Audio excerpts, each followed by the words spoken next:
Hey everybody, have you considered starting a podcast? We here at Screwball highly recommend Podbean for getting your podcast out to a larger audience. Podbean has given us the ability to easily bring you Screwball each and every week on all of your favorite podcast services. Use the link podbean.com/screwball to sign up and save up to 35% annually.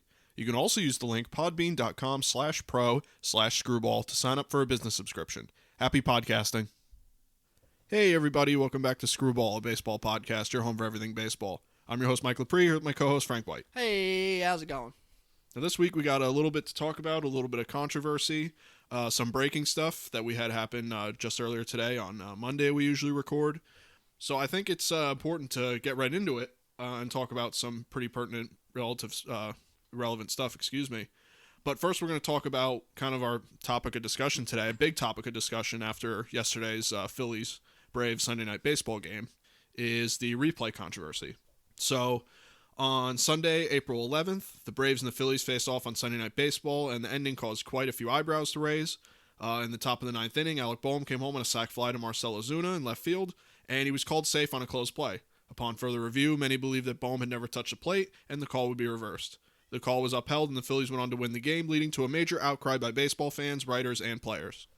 So this controversy is coming on the back of the controversy with the Mets with it was Conforto, right? Yeah. That he was hit by pitch. You know, Michael Conforto had that big, what you would call somewhat oddly clutch stick in the elbow out in the strike zone. So there was controversy there with being able to review that. The umpire came out later and said that that was the wrong call. The ball was in the strike zone and he shouldn't have been awarded first, and then the Mets being awarded the game. So on the back of that, now we have this controversy where Alec Boehm, I would say pretty clearly, 90-95%, some would even say 100% that he didn't touch the plate. The Phillies and Joe Girardi argue that, the front, the big toe or the little portion of the, top of the foot hit the corner of the plate. I don't really see it, but, I guess you never really know. But, this, like I said, this is kind of a big controversy now. A lot of players coming out and saying stuff, even Mike Trout, which is kind of your ambassador, or at least who should be your ambassador. So what's your thoughts on kind of what's going on here with replay? It shouldn't even be a problem. Yeah, I watched the game live. Live action. I thought the umpire had it right, or had something that could be, argued, or. But after the replay, it does look like that, he misses the plate. I can't say that it was exactly 100%, but it was more than enough to overturn, I think. And I watched the Mets one live, too, oddly enough. It's one of the games I actually had on, because there was a game on during the day, so I was like, I'll put the Mets on. And that one was real bad. It leans into it, and the umpire literally rang him up. And right at the end of it said it was hit by pitch. And then you can't replay that, because you can't replay strike. Yeah. You can only replay the fact that it was a hit by pitch or not. Well, yeah, it hit him. It was in strike zone. I didn't like replay to begin with, from the moment they came up with it. But I agree, I was like, okay, for home runs and some stuff like that, okay, we can go with it. Mm-hmm. But at this point, it should be right, and you should be able to replay things. I still can't understand, and I'll never understand why I can't replay a ball in between the bases. If it's in front of the bases in the infield, you can't replay. But if it's behind the base, you can replay every single one. What is the difference? Yeah, I don't know. What is the difference? Why can't I replay that? Yeah. Why can't I replay the fact that it hit him, but it was in the strike zone? Mm-hmm. Why can't I replay the fact that whatever? I can go replay the fact what the count is. Yeah. But I can't replay the fact that it was a fair or foul ball in the infield. They got to figure something out, because the replay is terrible. But I can replay, if his cleat might have slid off one hair, you can replay that. But I can't replay the fact that a fan reached over the fence. We've seen that. Yeah. And hit the ball in a playoff game. Mm-hmm. But, man, your cleat slips off and has nothing, that has no baseball play. You can replay that. I don't understand where we're at. They got to open the boundaries to that. And a lot of people say they should explain themselves. And there should be no, and people thought this in every sport, there should be no call stands. It's either it's overturned or it's confirmed. It shouldn't be, it stands. Mm-hmm. Because then you don't know what it is. Either confirm it or overturn it. Yeah. And I don't mind that. Mm-hmm. That's not a bad idea, but they should explain it. We can't tell if he didn't touch the plate or not, or whatever it is. Mm-hmm. But they should open up the boundaries to the replay, because it's just idiotic. It's just idiotic. You're missing big parts of the game because you want to put a rule in. Like, why are you holding back? As long as you can't, like, all right, you can't replay strikes or balls. Like, oh, I think that went over the plate. Like, you can't replay that. Yeah. I get that. Maybe you can't replay, a lefty balk move or a balk move or something like that. Okay. Yeah. I get it. But you shouldn't be able to replay, oh, he was just standing there and his foot came off the base. You could replay that. Well, where does it? I don't understand. Yeah, where's the but line? I can't replay a fair or foul ball in the infield. Imagine if the base was loaded, ball's hit, everyone's running, people flying everywhere, and the ball's just barely on that line or two, and the umpire can't get quite a good look at it because one's got a mask on, watching the runner come home, and the other one's got people running everywhere. I can't replay that, but if it was behind the base, I could replay it. What's the difference? Why? Does the what stops you from replaying that? I don't get that. I don't get it. You have umpires in the booth. I understand that. You have umpires replaying, but maybe you need I've seen people say maybe you need a former player in there. Maybe you need a former player and an umpire. Maybe you need to, I always thought 3 to 4 looks at it. That's it. Fast motion, or normal speed. Slow it down, normal speed. 3 to 4 looks at it. If you can't make a judgment, then it stays what it is. But you confirm that it stays what it is. Yeah. Not, it stands. We don't really know. Confirm it or overturn it. It's not. You got no better. But hey, we got to make sure we get bigger bases, and no one can slide off a base, and pitch the clock. Got to speed the game up. Mm-hmm. But you can't fix a part of the game you've had in for 10 years now. I know. I don't understand. I just fix it. It's not hard. Fix it. Just fix the damn replay. Or, I think Buck Showalter one day, the umpire came out right after the game and said he got that call wrong for the Mets. The next day you played them. Start the game half hour early. Restart the game, the first game where you left off, where that call happened. Be the MLB. Hey, it messed up. Let's restart it. You won and you shouldn't have won, and you lost. You shouldn't have won. Restart it, or not restart the game, but pick up where you left off, like a protest, because you're not allowed to protest anymore. The way it was with protest, if you protest and won it, you would pick up where you left off. Why can't you do that? If you don't want to fix replay, then you got to accept when you're wrong. MLB doesn't even come out and make a statement. No, of course not. I don't know. I never really liked replay, and they never went anywhere with it. They never got any better. You have all these angles and stuff, and you don't get no better. I mean, even the NFL, they've had troubles with theirs, but I think they're progressively trying to get better. Yeah. Have you heard anything with the MLB trying to get better with theirs? Of course not. No. But don't hit the catcher. No one knows that rule still. No, even I don't. No one knows it. No. We just see terrible plays because the guy had to slide halfway down third baseline because he didn't want to touch the catcher. Yeah. That's exciting. Yeah, I know. Well, yeah, I mean, and you said it with the replay. There's no, where's the line? You can replay this, but you can't replay that. Like you said, after the base, before the base. You can replay that it got hit. He got hit, but you can't replay that it was in the strike zone. There's weird lines, I understand there's special circumstances. Not every game's different. There's little things that happen in every game that make everything different. And there's certain things that, you should be able to say, well, this is the line. You can't replay that because X, Y, Z. Like you said, the strike zone. That's a judgment call, right? There are certain judgment calls, though, that should be reviewable. I mean, off the top of my head, I can't really think of any, but there needs to be a clearer line. You not necessarily say that everyone knows what the line is, but there needs to be a line made, and need to get a lot of people on the same page, because with this, even players were coming out and saying stuff, and sometimes players are pretty outspoken, but sometimes when it takes a guy even like Mike Trout or a guy like Justin Turner to come out and say something, that there's something wrong. It's not like Trevor Bauer's come out and say something, or someone like that. So there's a difference here, and there's a problem. I mean, me personally, I think that Bohm didn't touch the plate. Could the argument be made? Maybe he touched the very corner of it, maybe. But, and the Conforto thing was terrible. I mean, he clearly leaned into it. It was clearly in the strike zone. Everything was wrong with that call. And like you said, he rung him up at first. Yeah. At replay, there's so many things you could do. You really think you could make an electronic strike zone? That could work. Put a sensor in first base. If you can make an electronic strike zone and you can have replays on everything, you could put a sensor on that base and see when someone touched it. Sure. Yeah, definitely. Well, you don't know when someone touches it. Well, if I have a sensor on the front of first base, I kind of know that's when the runner hit it. Yeah. I don't know. There has to be something. If you can make an electronic strike zone that could work, then you can make a sensor at a base. Sure. Yeah, and I'm not a big fan of that either, the robo-ump. No, I don't like but that if you think you can use all this technology to fix things, then use it. Yeah, then go full bore. Yeah. I know. It's a replay. It's just not right. It's just not done right. I don't know what, I just don't know what the problem is. Maybe another idea, maybe they open the boundaries of replay in the last 3 innings of the game, in the extra innings. Yeah. Hey, you can't check that in the 3rd inning. 7th, 8th, 9th inning, that's game-winning play. You could say it's a game-winning play in the 3rd inning. It could be. But yesterday was, 8th inning when that happened? That's a game-winning play. Yeah, the Ozuna was top of the 9th. 9th inning. Yeah. Mets was a walk-off. Yeah. That was literally, and not many times, I think John Smoltz said one day, not many times can you say a call actually made you lose the game. Yeah. A lot of times there's always something after it.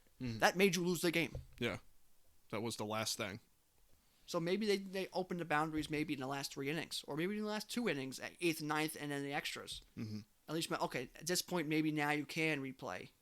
Yeah. If he hit the guy and was a strike. Now, does that ever come up? Might see it one more time this year. Maybe. But maybe you can replay stuff like that. Maybe you can, I don't know. Maybe you could do other things and extra innings and stuff when the game gets late, like football with the 2 minutes. It replays for you. That was a good addition. Yeah. Why can't you do stuff like that? Or every run. The Little League even did it for the longest time. Every run scored gets reviewed. Every run. Yeah. Gets reviewed. Why can't you do that? I don't know. There's stuff that they can do. They rather take their time to make bigger bases in the minors and pitch clocks in the minors. And, what was the other stupid one they had in the minors? 2 pickoff attempts in the minors. And you only could step off the mound to pick off. What? You have to step off the rubber to pick a guy off. I love that. That's fantastic. Because that's changing. That's really impacting the game. Yeah. Being able to, do a snap throw over. You have to step off the rubber to do it. So that's great. That's really what we need to be working on. Yeah. Yeah. But replays, cheating, and, even going back to Justin Turner with the COVID thing in the World Series that just got blown right over. Those things we don't have to worry about. No. Those aren't affecting the game. Of course not. But maybe stepping off that rubber to pick off, I've seen that cause so many problems in the league. Yeah. So, just be ready for robo-umps and breakaway bases, 2 bases at first, 2 bases at second, and possibly, a T-ball they'll be playing with, so there's no danger. And you have to wear full catcher's gear to play outfield. So we'll be ready for that. Yeah. And you can't use, you have to use a glove bigger than your whole body just in case. So they'll do some stupid stuff to mess with the game, but won't, change the fact that, replay and other stuff ruin the game. Yeah. So. Yeah. It's I don't like the direction Manfred has us kind of going here, our leader. Yeah. Like, you can make changes to the game. Yeah, you have to I'm adjust. not going to really, there's not many you're going to come out with, and I'm going to just sit here and agree with, because I like the game more pure than, not purist, but more pure. But, adjust. Make the right call. I can't tell you the last time the MLB made the right call or made the right decision. I can't think of one. I hear you. Yep. I literally can't think of one that I was like, that's the right thing to do. I know. It's been a minute. I don't even know under Manfred if they've done it. No, I think maybe the home run derby. And that has no impact on any games for any playoff thing. Maybe. That might be the only thing they've done good. And that has no impact. No, it just makes it more fun for that home run derby. Yeah. So, I don't know. It's just not. Yeah. Obviously replay wasn't going to be perfect, and you can't really ever get it to the point where it is perfect. I mean, I'd never say never, but I mean, I don't know if you can make it 100%. It'd be tough. And probably take a while. Explain yourself. Yeah. Like, hey, we think he might touch the plate. Okay. And that's not going to make anybody more happy, but at least, hey, all right. Yeah, at least you something. Otherwise, the fans just sit there like, what? Yeah, like, what did you say? Yeah. Yeah. So. I don't know. Yeah, something's got to change. And there's a lot of things that's got to change, but something's got to change specifically with this. Just make it more clear to the fans and the teams. Here's the deal. Here's why this is reviewable. Here's why this is not. And I don't know. Like you said, there's just things that don't make any sense. Mic the umpires up. Yeah. Mic the replay umpire up. When they're reviewing, his mic is on. Yeah, I didn't hate. Big, hey, look, we can't. Hey, what do you see? Oh, I can't see that he touched the plate. Okay, everybody hears that. Yeah, that was. At least you have an idea. Instead of just being like, you know what, he's safe. But why? Well, he's safe. Yeah, they did. Can you confirm he's safe? Yeah, he's safe. Oh, okay. Yeah, got it. Thanks for being clear on that. Yeah. They did some experimental stuff like that with the XFL, which I did. It was one of the aspects of it I liked. There was transparency. It's like, okay, well, what are you seeing? What's the discussion? What's happening? There's stuff like that I think would benefit. I mean, I know there's people that have a problem with that too, but I think it would help. I think if you did it right, it would help because it's the MLB. You can't trust they always do things right. But I mean, yeah, there's got to be some sort of fix here because it's not making fans happy. It's not making players happy. I'm sure it's not making a lot of coaches happy, managers and stuff. So, they've just got to be better. And we've said this probably a million times with other things. The MLB's just got to be better. So yeah, that's kind of all I got on that. But yeah, I don't know. They'll keep chugging along, doing the wrong thing, I bet. But I don't think it's that hard to do the right thing. But at some point, I guess they gotta blind squirrel finds a nut every once in a while. yeah, Well, they'll get hot. I guess everybody better knows you're ice cold for a while and you get hot. So maybe they'll make the right decision 5-6 times in a row. But doubtful. yeah, I got a better chance of the Pirates winning the World Series this year, I think. Yeah. So, but I don't know. Baseball's just glad to have it back, but I'm just glad it wasn't the Yankees getting beat up because of that. Losing because of those issues. Yeah, agreed. Or I was there. Imagine that being your first game back. Welcome back from baseball. It's been a year since you've been in the stadium, and you just got screwed. Yeah. Both what was it, the Marlins, or who was playing the Mets? Was it the Marlins? It was Marlins. Yeah. It was at Marlins. Mets, so I mean, the Mets fans there were happy, but... Yeah, but still. Braves fans were not happy throwing shit on the field. Last time I seen Braves fans throw shit on the field was the infield fly, and that was fantastic. But yeah, so I don't know. We'll see. Yeah, that's all we can do is just we'll see. The next piece of news I want to talk about is breaking as of today. As of recording this Monday, Monday's game in Minnesota has been postponed, along with the NBA and NHL game was also postponed. Yeah. On Sunday, April 11th, the local 20-year-old man by the name of Dante Wright was fatally shot by a police officer in the Brooklyn Center suburbs of Minnesota, led to widespread protests and unrest in the Minneapolis area. And the Twins announced postponement of the game, I believe, at the time of the first pitch. Like, people were already in the stands and everything. They were supposed to play the Red Sox, and it was their explanation for it was out of respect for the situation, and what I guess a lot of people were to guess, safety for the staff, players, and fans, because, God knows what's going to happen outside of the stadium or to the stadium.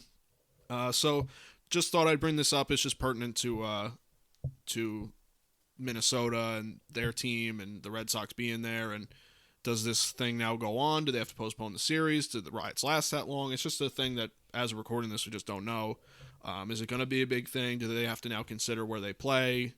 I don't think it'll be that big, but it is, there's questions up in the air. So I'm not going to get into the political aspect of it just because, like, we've talked about this before. It's a baseball podcast. I'm not going to start preaching to you guys like I have the answer, but thought it was just, no, but it's just important, like I said, because Minnesota's been through this already, and we saw it with Baltimore a few years ago. When we thought about going to a game. We ended up going to the game not too long after. They didn't have any fans there, and stuff like this has happened before. So it's just, if you're a Twins fan or even a Red Sox fan, just something you gotta understand what's going on, and who knows where we go from here. So who knows? By the time this goes up, could be blown over, or it could be the even bigger thing. So I don't know if you have anything on that, but I just wanted to bring that up. Yeah, that's pretty much it there. Number 3, big piece of news over the weekend. Joe Musgrove throws the first Padres no-hitter. On Friday, April 9th, Joe Musgrove had the best stuff of his career against the Texas Rangers, tossing the first Padres no-hitter in history. Musgrove's only blemish came in the way of a hit by pitch by Joey Gallo in the 4th inning. And this was the 305th no-hitter in MLB history and the second no-hitter in a row for Victor Caratini, who also caught Alec Mills' no-hitter last September for the Cubs. Congratulations to Joe Musgrove, as I think you predicted it. We both think you predicted it. I'm pretty sure I said the Padres were going to throw a no-hitter this year. I think it was Blake Snell I said.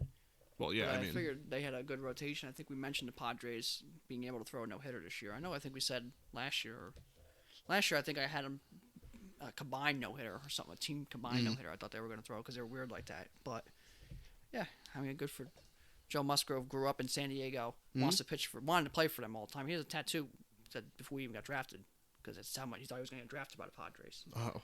So that's good for him. He did it there. Good for the Padres to get that off their back.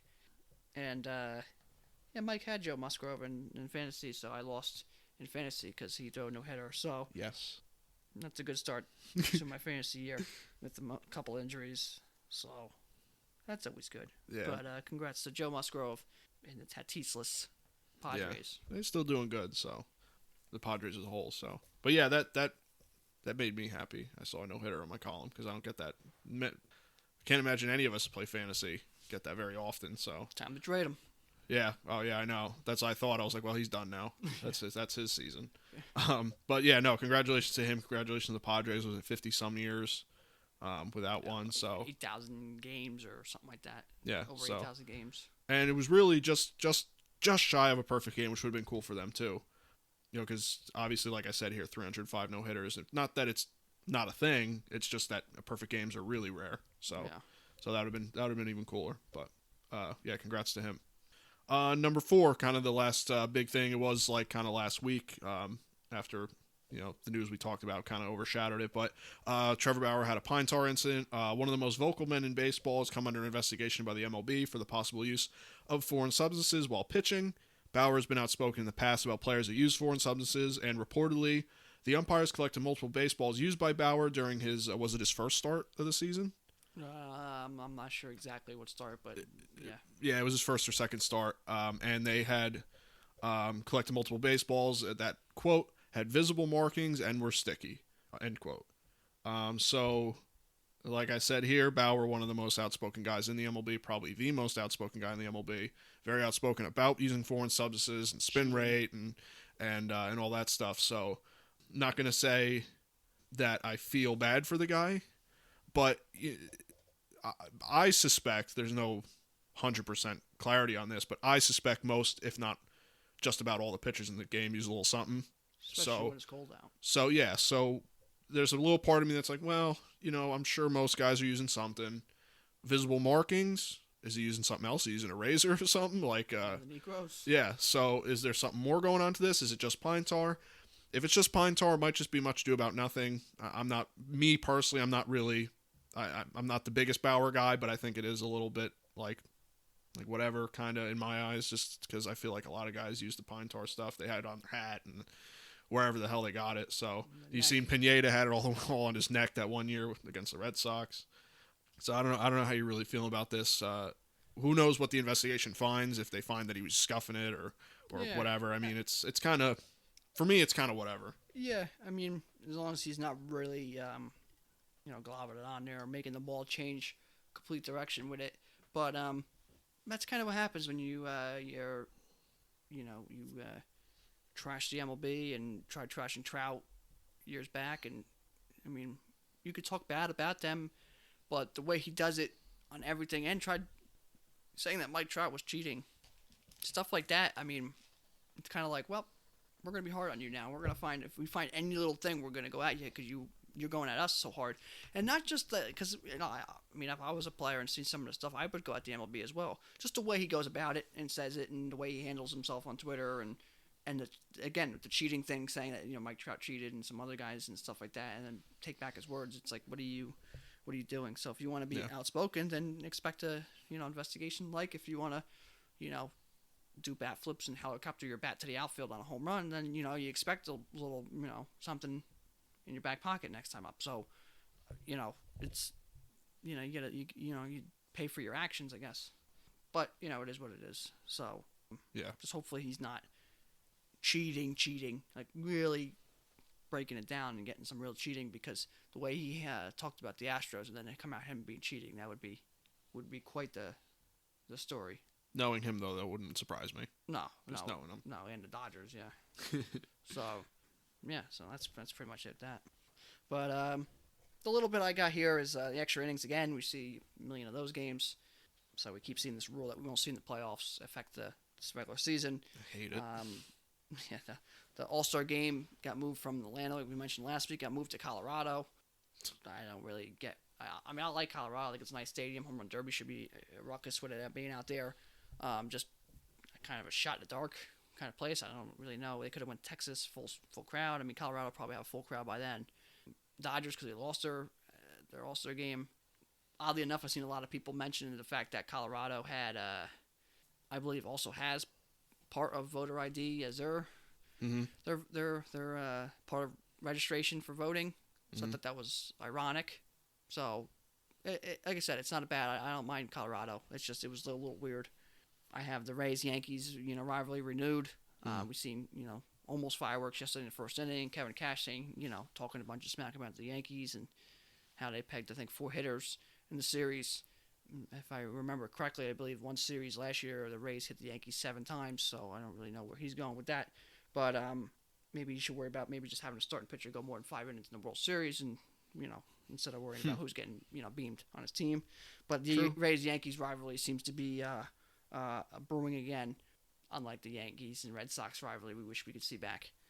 And my last little thing is things feel like normal again. I kind of said that last week, but this week more with the players and the teams. You kind of seen Braves start coming alive and some players like Acuna and some guys like that kind of, okay, we're back a week or so in. We kind of see, okay, now we're kind of back and things kind of are starting to turn already. Like, okay, these guys are supposed to be good. They're going to be good. These teams are going to be good. They're kind of turning. So we're kind of starting to see that kind of evolution already early in the year. Usually it takes 1, 2, 3 weeks to kind of see that, but we're already kind of seeing it. Yeah.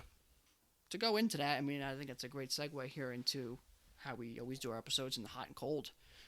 And some of the hot teams I want to mention here, I got the Red Sox, the Indians, the Giants, Padres, and Dodgers. They all have been pretty good over their last, 6, 7, 8 games, even 10 games. So they usually have a good start to the year or been pretty hot here after their first couple games. Like the Red Sox got swept, but then won like 4 or 5 in a row. Mm-hmm. So those teams are a few of the ones that are, came out swinging the bats here recently. And a couple of cold teams to note. The Nationals, I think they're 1-5, off to a really not good start, but they're missing about 6, 7 opening day guys, or opening day roster guys. Mm-hmm. So it kind of explains it. The Mets, DeGrom giving up 1 run, I think, in 2 starts, and they haven't won it. They got helped by a win with the walk-off with the replay, and they're still not playing great. Mm-hmm. Conforto not doing anything.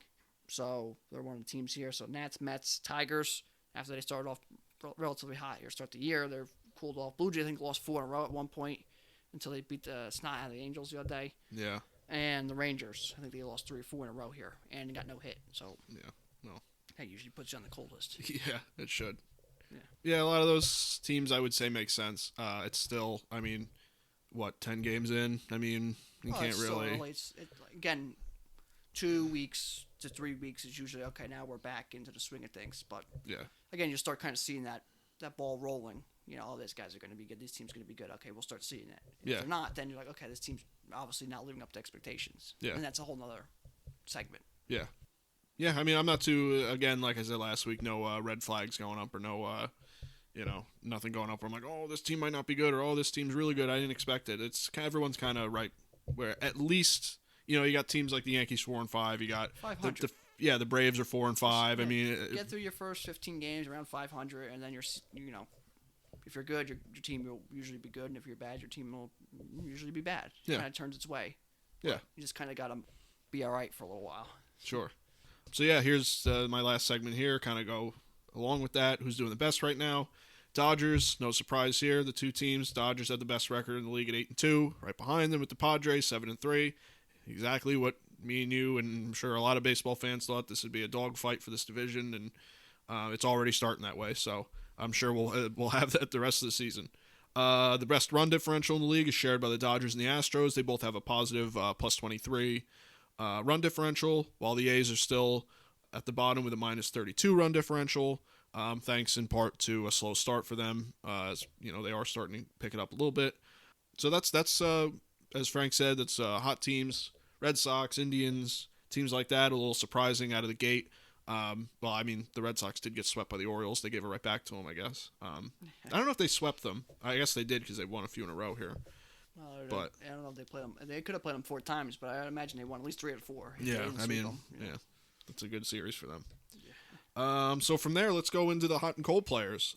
So for this week, believe it or not, for me personally, when I look at the hot list, I didn't find super, super hot players except for these few guys. There were obviously guys in the high 300s and stuff like that, but I always try to find the hot guy. Who's batting 500? Like who's really ripping it up. So number 1, obviously, Ronald Acuna Jr. Oh, fancy team. I think he's at a walk and stolen base already today. Probably. Did you look at it? Yeah, he got a walk and stolen base already today. And he that ball he beat out. I don't understand. I still don't understand every time I watch it because Didi didn't It's It not almost like looked like he was like, when you had baseball practice and you have, oh, well, this guy's going to run for you. Or the coach will hit and you just run and you're already a couple steps down the line and the ball was already coming off the bat. He was already running. That's what it almost looked like. I know. Like he had like a 3-4 step head start. And he hit the ball hard. It wasn't like it was a slow roller that Didi double pumped and threw it. No, he was 110, 109. He picked it up, looked up, did his normal thing, and then hucked it hard and strong over there. Good stretch, and he was safe by half a step. Yeah, I don't understand. He's a freak. He's a really good player. But he batted .583 this week with a 1250 slugging and 1827 OPS. I mean, by far the best week. And I still lost. I threw a no-hitter. Come on. I've done that and lost. So That's fair enough. I've done that and got blown out. Fair enough. To you. I'm not going to say nothing. After him at number 2, I got JD Martinez. While overall didn't have the best week compared to some of these guys, he did bat .429 with a 1048 slugging and a 1476 OPS. Had a 3-home run game against the Orioles. 8 straight games with an extra base hit started the season, which is like the record or tied the record. Yeah, something like that. I mean, he's always been kind of an extra base hit machine, so no surprise that last season was kind of. It's already looking like last season was a little bit of a fluke for him offensively. You get the replay back. Being able to go look at replay during games, I think was a help for a lot of players. Yeah, some guys need that, yeah. Then after him, another guy with a real big week here, probably right behind Acuna, Byron Buxton. Batted .526 with an 1158 slugging, 729 OPS. Byron Buxton, if he can stay healthy, not that you expect these numbers, but, that's kind of what you get. And then at number 4, I got Yadier Molina, batting .471 on the week with a 706 slugging at 1230 OPS. I mean, Yadier Molina, it's still at the age he's at and where he's at in his career, still awesome. Not obviously, I mean, he's not like your 4 guy or anything in your lineup. He never really was that guy, but I mean, he's fantastic hitter, always has been. Yeah, I think he went 4 for 5 the one day. Yeah, so I mean, 4 or something like that. Yeah, I mean, he's at the point now where even if he's just at the very least just a veteran presence and with the defense, in the lineup, I mean, you get your value out of him, and the fact that he's hitting like this is It's always been his weakest part, and he's getting to a guy that's going to have 2,000 hits and stuff like that in his career. It's amazing. Yeah, he's fantastic. And then number 5, a little surprise pick, who, to be honest, I don't know how much he'll really be on this list. He's got to stay healthy. Nick Senzel at number 5. He batted .500 on the week with a 625 slugging and 1181 OPS. Again, if this guy stays healthy, this is the stuff he can give you. Not 500 average all the time, but he can give you hot weeks and be a good part of that lineup. So he's a very good player, and he was an infielder, turned outfielder. He's actually good in the outfield. It's just that he's always hurt. And it's a guy I actually really like, and it's a shame, but he's still young and he's good. He's good. He's gonna be a good part for the Reds. Yeah. So those are my 5 guys, all batted really well this week, I'd say, or at least like in JD Martinez's case, had that awesome game and all the extra base hits and stuff. So yeah. I had a bunch of names similar. There are a couple guys I just want to throw out that you didn't have. I thought Gary Sanchez had a relatively good week, especially for how bad as he struggled last year. I think he's had a pretty good start to this year, so I want to give him a little credit there. And then monstrous Franmil Reyes. I mean, he is a monster of a human being. He was smashing balls. I think he batted like 400 this week or high 300s. That's a guy really not high average guy, but he had a couple home runs and he's a monster. So I just want to mention those 2 guys to go along with a bunch of names that Mike mentioned here. But a few hitters, I like to always throw out the few guys who aren't hitting good. We'll start off with Paul DeJong. I don't think he had a hit over his last 7 days, I believe. I think you're right, yeah. Miguel Sano was not playing well. Michael Conforto was not playing good, and other than the walk-off hit by pitch, he really hasn't done anything. Justin Upton has cooled off since his relatively decent start. Alex Bregman, who's a big name, he has not been hitting well. And Anthony Rizzo. I think Anthony Rizzo was the highest of those averages. I think he was batting 111. Yeah, over about 12, 13, 14 at bats. So that's really not that great. Not great. No. So, and a few of those names are relatively big names. So there's a few hitters there who have struggled over the last 7 days or last 14, 15, 16, 17 at bats. Yeah, I've only got one. I think I've only got the one similarity here, but my 5 guys who are on the cold list are Jorge Polanco, batted 130 with a 217 slugging, a 384 OPS. So not great, obviously, but surprisingly better than these other guys. Right behind him, number 2, I got Matt Chapman. Had a 105 average, 263 slugging, 413 OPS in the last week. Just, not what the A's want out of that guy, but I mean, he's a fantastic hitter. So out of all these guys, I'd say he's the most likely to not be on this list the most. Behind him at number 3 is Gavin Lux. Had a 105 average, 105 slugging, and a 255 OPS over the last week. A guy that the Dodgers think really highly of. A lot of people think really highly of. Just to this point in his time with the Dodgers, while short, has not been all that great. Number 4, I got Anthony Santander for the Orioles. 105 average, 421 slugging, 526 OPS. Just, the Orioles lineup doesn't have a lot of protection, doesn't have a lot going on. And he's, not to say that this guy's any star or anything like that, but, not really killing. I believe he bats like 3rd for them or something like that. Him and Trey Mancini at the top, kind of. And then, like you said, my number 5 guy, Miguel Sano, just batting abysmal, especially this week. Had a .056 average, a .056 slugging, and a .246 OPS. Just not what you want, especially out of a guy that can really hit the ball far. Especially with Donaldson hurt, too. Yeah, so not really getting the job done yet. A lot of these guys definitely not getting the job done yet. Like I said, though, I think out of these guys, Matt Chapman has the highest ceiling and probably the best odds to not be on this list as often. But he has been on there 2 weeks in a row now. Yeah. So well, I mean, watch that. Yeah, I mean through 10 games. I mean, Matt Olson last year, even though he was hitting the home runs, had the low average, so you could consider him on the cold list every week. But like 198, I think he had 17 home runs last year or so. Yeah, but, so I mean, but I also like to throw in some hot and cold pitchers here. Some hot pitchers I got: Lance Lynn, do a complete game shutout. Joe Musgrove, he threw that no hitter as we mentioned. Luis Castillo, because he was on the cold list, I believe, last week, and he came back and had a 7 shutout innings, so he put him on the hot list this week. Yep. Garrett Cole, pitching tonight. For what we've seen, he's battling tonight. He's only given up the 1 run, but it's been hard fought. But he's pitched really well. He had 7 innings. What do you have? 12 strikeouts against the Orioles. I think 12, even like 14 or something like that. 13. I don't know. So Mark Melanson. He got 4 saves over his last 7 days or so, or 3 saves over his last 7 days. Okay.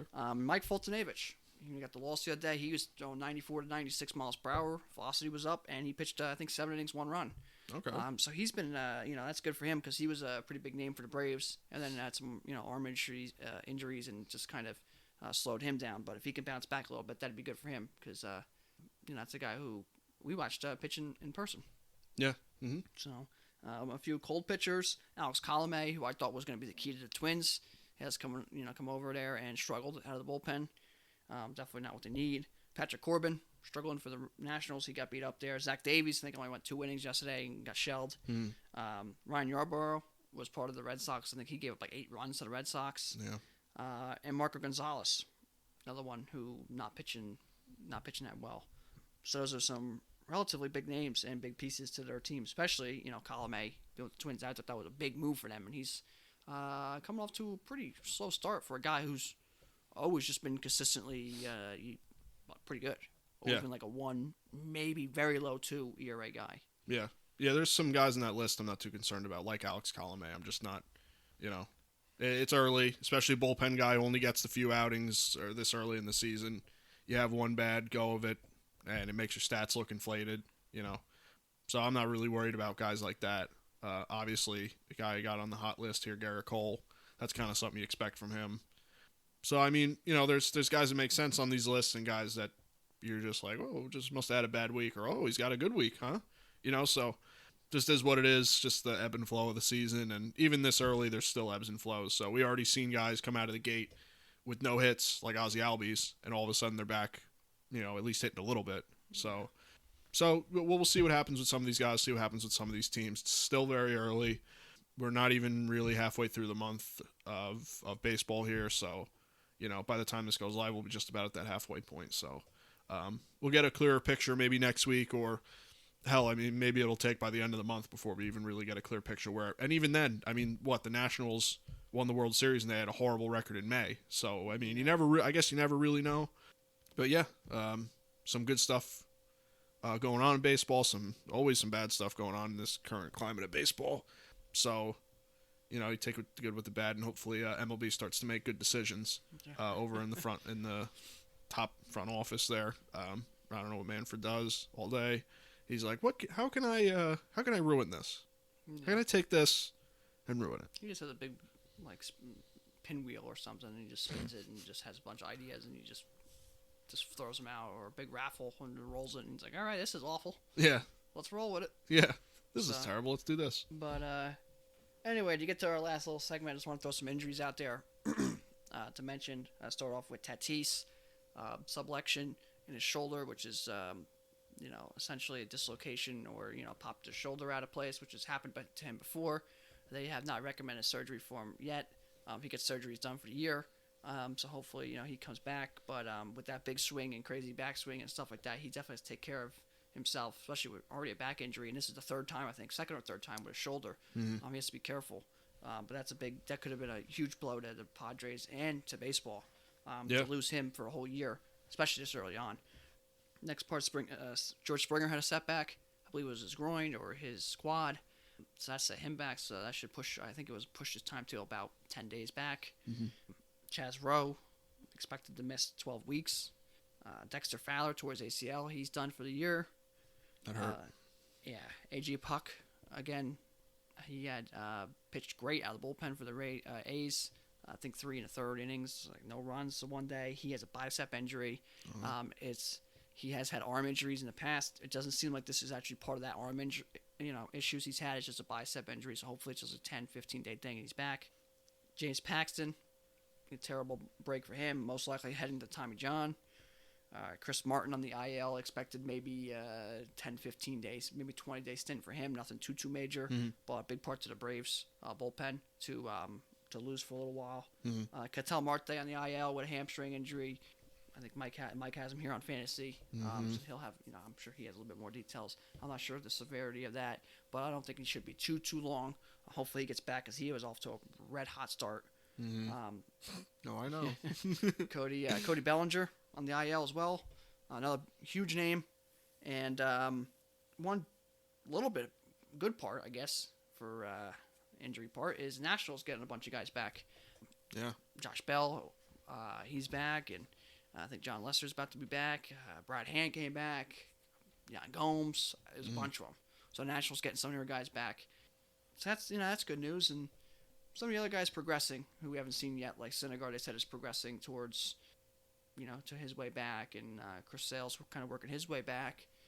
Judge is back playing. I know he missed a few games, so a few people back or working their way back as well, which is good to hear, especially some of those big names, Syndergaard, Sale, hopefully Tatis. Those are some real big names, so hopefully they can work their way back and get back on the field. Yeah, one guy that I felt horrible for, and the fan base, was Paxton, because guy didn't really pitch last year. Had some velocity issues, had some arm issues and stuff. Comes back, goes to the Mariners, kind of a little bit of a homecoming with them. He throw like an inning, if that. Yeah. And felt something in the arm. They said it was a forearm. I knew right away. That usually means Tommy John. Now he's out a year and maybe till the All-Star break of next year or something. And he's a free agent again. Yeah. So it makes it really tough on him to find a team. Makes it tough for a team to really say, oh, let's take a chance on this guy. And he's a great pitcher. So that one, I felt really bad for him. Obviously Tatis, I hope it's not something that causes a lot of issues down the line. I've heard people say that you're just going to have to get surgery at some point. So do you just kind of limber through the season and get it in the off season and get it taken care of, or what's the deal? I've heard a lot of different conjecture. So he's a big star of the game. I do like Tatis, so hopefully it's something that he can kind of get through, and we'll get him back on the field. So, not that I'm a Padres fan or anything, but I just think that he's an exciting player, and he seems like a good guy for baseball. Yeah. So. Yeah, there's always a few names you always see that always kind of hit you a little different. And A.J. Puck's one guy, because I always like A.J. Puck, so hopefully he's back. Ketel Marte, I love Ketel Marte. Yep. Nick stole him for me, fantasy. And Dexter Fowler is a shame because, what a well-liked guy he is, to tear his ACL there for a team who was off to a hot start and playoff bound, I think. Yep. Shame for him. So a couple names there that really, kind of hurt your feelings there. Absolutely. But, injuries are part of the game. We just hope, they come back and everything's all right.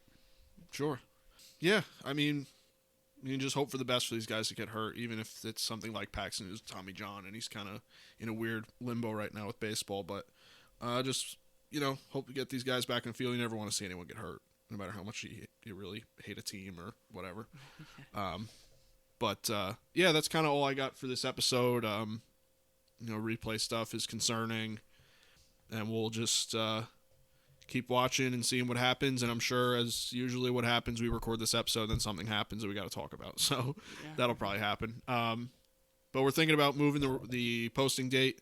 Hopefully soon, might move the posting date up a day to Wednesdays. I think we did that. We experimented with that last season a little bit. So to keep our information we're kind of spewing out here a little bit more updated until it's seeing like, oh, well, that happened a week ago, and 7 things happened between there, and you haven't talked about them. So it gives us one less day to worry about that stuff coming up. Yeah, I just want, when you guys listen to this, to have the best updated information we can give you, and just figure as possible. Yeah, so we might change to Wednesdays. If we do, you'll see a posting about it. We're not just going to surprise you with it, but it won't happen. This is still going to go up on Thursday. So if you're listening to this on Thursday or Friday or whenever you listen to it, should be normal. And then we'll see where we go from there. So just a little heads up. Yeah. Yeah. But last 2 things I got here. MLB The Show will be out technically this week. If you pre-ordered the special edition, you'll have it this week on Friday. So right after our podcast goes live. Well, Thursday it goes live, so Friday next day. Mm-hmm. And then next week we will actually be recording, and the game will be on the horizon to coming back or being out. So excited for that. Yeah. Been talking about it for, I don't know, weeks now. Every episode I keep saying something about it. But so that's great. And the last one, little bit here, is a trivia question. And what really got me thinking about this was last night watching that Braves game. They were showing how they only had about 3 or 4 pinch hits all last year. And then this year they got like 6, 7 hits and a couple home runs. Sandoval has a couple home runs, and they're really smacking the ball with pinch hitters. Mm-hmm. So my trivia question I want to be, who has the most pinch hits in MLB history all time? And the answer to that is Lenny Harris at 212. And his career lasted from 1988 to 2005. Last year he was 40 years old when he played. And second on that list was Sweeney from the Royals, who everyone knows was a good pinch hitter. He was second. I think he had 171 or 172. So Lenny Harris had quite a bit over second place, and third place I think was Moto, I think. And he had like 151, I think. Something like so that. he's quite above the other guys. And pinch hitting is quite hard. It's kind of similar to DHing, but you're not in the game at all. But also pinch hitting, I think we do see it more now in the AL and stuff because matchups and defensive replacements and stuff like that. So I think we do see it more in the AL than we have seen. But when the pitcher leaves the batter's box, essentially, and they go for full DHs, I think pinch hitting's obviously the numbers are going to drop. Yeah. So, I don't think we'll ever quite see. You never know, though. With all the people sitting as well now, like, oh, you're a starter, but you sit 10 times, 15 times a year, you're going to pinch hit, stuff like that. So I guess we could see this record be broken. Obviously, it's not an unbreakable record. I just, I don't know, I feel like it's kind of hard to get there. 212, I mean, that's a lot. That's a great season on normal baseball, 212. Mm-hmm. Like, 200 hits is unbelievable. It's an unbelievable season. Yeah.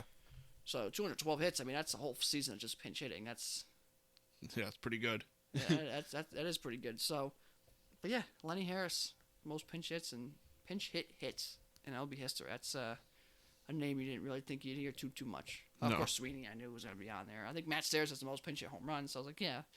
But Lenny Harris, I was like, oh, okay. Yeah, I never would have guessed that. When you said it, I was like, oh, all right, him. Yeah. Whatever. So, yeah, watching that game last night kind of made me think of it. Pinch hits, and I'm like, oh, all right. So, just wanted to throw that one out there. Yeah, it's a good one. I don't know how many people would guess that. That'd be good to see that. All right, yeah. So that's kind of all I got for this episode. Like I said, we'll be back next week with more of this, and posting date might be different, but other than that, we'll just keep it moving. Yeah. I got one last thing. Okay. Today. Oh no. April 12th. We're recording. Our buddy Dom. It's his birthday. So happy birthday, Dom. Mm-hmm.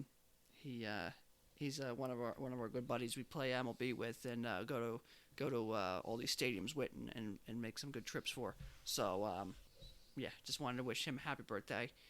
So I just want to throw that out there before the podcast or the episode was up here. So yeah, happy birthday, Dom. I know he'll be listening. I don't know when, because he's crazy, but he'll be listening at some point. He might hear this 2 weeks from now. Be like, oh, okay. 2 years from now. Yeah, yeah. Who knows? But he's out there talk about Borlotto and the fellas. So, but anyway, happy birthday, Dom. And that's literally that is my last thing I want to say. So. All right. Yeah. Happy birthday, Dom. With that, if you got anything else, let's just, I guess, wrap this up, huh? That's it. Alrighty. Well, thank you guys for listening. You can catch this podcast on Google Podcasts as well as Apple Podcasts and Spotify. You can listen to this podcast every week on our regularly updated YouTube channel, as well as our website, screwball.podbean.com. You can follow me on Twitter at @RealMikeLepre. You can follow me on Instagram at Mike Lepre. And you can follow me on Instagram and Twitter at FDubs10. You can follow our official Screwball Twitter at ScrewballPod. You can follow our official Screwball Facebook at ScrewballPod. No E in Screw. And that's it from us, guys. We'll see you next week. Yep, take care.